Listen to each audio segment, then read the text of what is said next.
पाकिस्तान मुस्लिम league functional Sindh जे general secretary सरदार अब्दुल रहीम जो 6 सितंबर 1965 जे शहीदनि ऐं हुर मुजाहिदीन जे हवाले सां अहम बयान।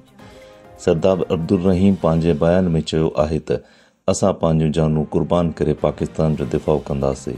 वतन जे अज़ीम ऐं शहीदनि खे सुर्ख सलाम पेश कजे थो। जॾहिं बि कंहिं दुश्मन पाकिस्तान जी सरज़मीन ते हमिलो कयो आहे त पाकिस्तान जी बहादुर फ़ौजुनि सां गॾु हुर जमायत जा मुजाहिद ऐं सिंध जे अवाम बि हथियार खणी वतन जो हर इंच जो दिफ़ा कयो आहे।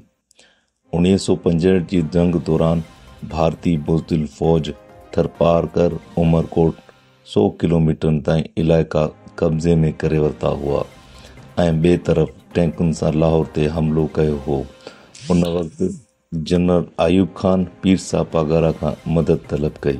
पीर साहब पागारा पंहिंजी हुर फ़ौज जे हज़ारे जवाननि सां भारतीय फ़ौज सां मुक़ाबिलो करे न सिर्फ़ पंहिंजो इलाइक़ो ख़ाली करायो पर केतिराई मील भारतीय इलाइक़ा बि फ़तह करे जंग जे ख़ात्मे ताईं उन्हनि ते क़ाबिज़ रहिया।